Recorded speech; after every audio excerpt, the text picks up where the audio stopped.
Why do some people notice the smallest changes in a room, the slight shift in someone's voice, or the message that suddenly feels different? For some people, the world seems full of details that others barely notice. They see the pause before someone answers. They remember a change in routine. They notice when a smile looks forced, when a voice sounds slightly colder, or when the energy in a room suddenly changes. Imagine Maya. Maya can walk into a room and immediately sense that something is wrong. Nobody has said anything. Everyone appears normal. But she notices that her friend is quieter than usual. She notices the shorter answers. She notices the way someone avoids eye contact. Later, someone finally says, I was having a difficult day. Maya is not surprised. At first, this kind of awareness can look like a special gift. Some people are naturally observant. They have strong attention to detail, excellent memory, or a natural ability to recognize patterns. They may notice connections between events that other people miss. But there is a deeper psychological question. Why does the mind pay attention to certain details more than others? The answer is different for every person. Some people naturally have a sensitive temperament. They may process emotional information deeply and notice subtle changes in their surroundings. Others have developed strong observational skills through experience. And for some people, paying close attention was once a way to feel safe. A child who grows up around frequent conflict, emotional instability, criticism, or sudden changes may learn to watch other people carefully. They may study facial expressions. They may listen closely to changes in someone's voice. They may ask themselves, often without realizing it, is something wrong? Did their mood change? What does that silence mean? Over time, this attention can become automatic. The brain learns to scan the environment for information.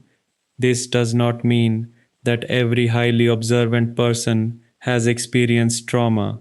It does not mean that noticing details is a psychological disorder. Awareness can simply be part of personality, intelligence, experience, or natural sensitivity. The important distinction is between observation and hypervigilance. Observation allows a person to notice information and then move on. Hypervigilance keeps the brain searching. A person may receive a short text message and immediately wonder if someone is angry. They may hear a slightly different tone of voice and spend hours trying to understand what it means. They may notice one small change and begin searching for 10 possible explanations. The problem is not always noticing too much. Sometimes the problem is feeling unable to stop interpreting everything. Consider Daniel. Daniel is often the first person to notice when someone feels uncomfortable. He remembers small details, recognizes changes in behavior, and can sometimes sense when an argument is about to happen. These abilities can be useful.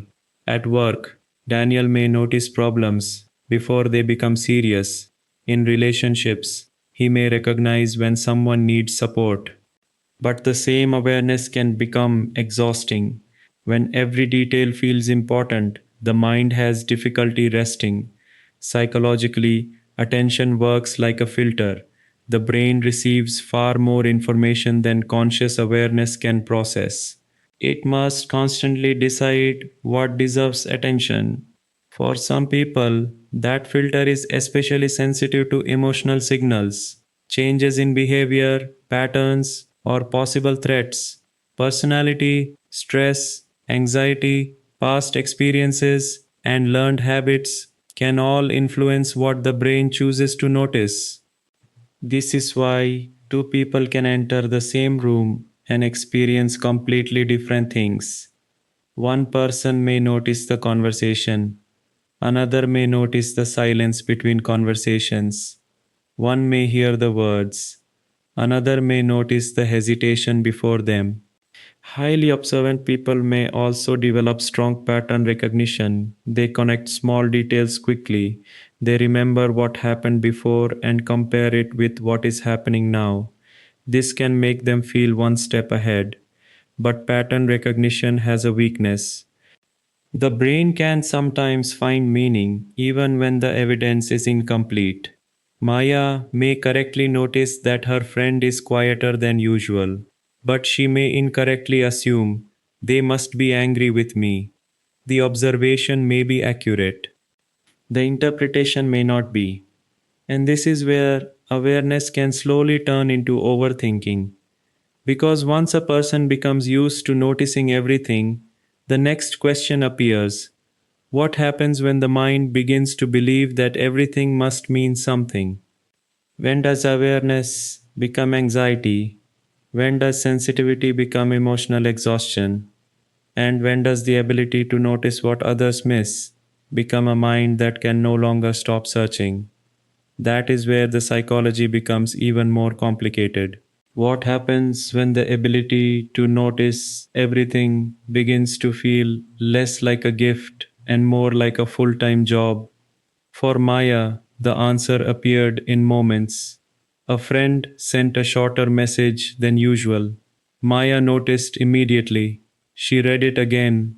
Was the person upset? Had she said something wrong? Was the relationship changing? The conversation ended, but Maya's mind did not. Hours later, she was still replaying the exchange. One small detail had become a long investigation.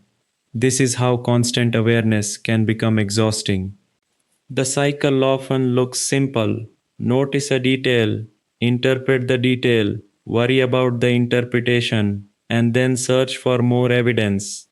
The more evidence the person finds, a quiet voice may mean someone is tired, or angry, or disappointed. The mind keeps searching, but awareness does not always create certainty.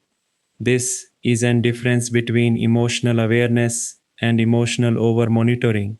Emotional awareness means noticing feelings, patterns, and signals while remaining open to uncertainty. You can recognize that someone seems different without immediately deciding why. Emotional over monitoring is different. It keeps scanning for signs of rejection, anger, danger, or emotional change. But being observant does not mean being able to read minds. This is one of the biggest myths about highly perceptive people. You can correctly notice that someone is quiet and still be completely wrong about the reason. A person may be tired, worried about work, or thinking about something unrelated to you. The observation can be accurate. The conclusion can still be wrong. When this pattern continues, the consequences can become serious. Mental fatigue makes relaxation difficult. A person may struggle to enjoy a conversation because part of their mind is constantly studying reactions. They may notice every pause, facial expression, and change in energy. Eventually, relationships can begin to feel like tests. Did I say the wrong thing? Why did they look away? The person may become afraid of making mistakes because they notice every possible reaction. Another difficulty is uncertainty. The mind wants a clear explanation, but many situations do not provide one. Sometimes a person is quiet, and you simply do not know why. Learning to live with that uncertainty can feel uncomfortable, especially for someone whose mind is trained to search for answers. The goal, however, is not to become less intelligent, less sensitive, or less observant. The goal is to decide when attention is useful. Selective attention can help create that balance. A person might pause and ask, is this detail actually important? Do I have evidence? Or am I guessing? Is there another explanation? Can I allow this situation to remain uncertain? These questions create space between noticing something and reacting to it. A thought is not the same as a fact. An observation is not always a conclusion. And a feeling of certainty is not proof that the interpretation is correct.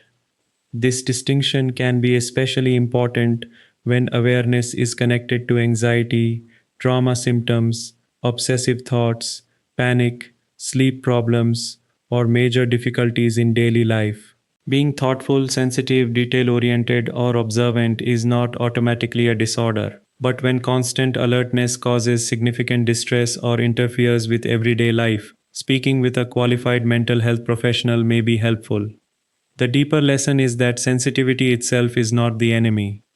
Maya may have spent years believing that noticing everything made her weak, but her awareness may also reflect empathy, curiosity, creativity, intelligence, and a strong ability to understand emotional signals. The challenge is not to shut that ability down, it is to gain control over attention. A healthy mind can notice a detail without becoming trapped inside it. It can ask a question instead of making an assumption. It can recognize a pattern without believing that every pattern predicts danger. And sometimes it can simply say, I noticed something changed, but I do not know what it means yet. That sentence can create peace because noticing everything does not mean understanding everything, and understanding everything is not required for peace. Sometimes the healthiest response is to observe without immediately judging, ask instead of assuming, and accept that some things will remain uncertain. Awareness becomes a strength when you control where your attention goes. It becomes exhausting when every detail controls you. So, have you ever noticed a small change that everyone else seemed to miss, and then spent far too long wondering what it meant? A sensitive and observant mind does not need to become numb, it needs balance.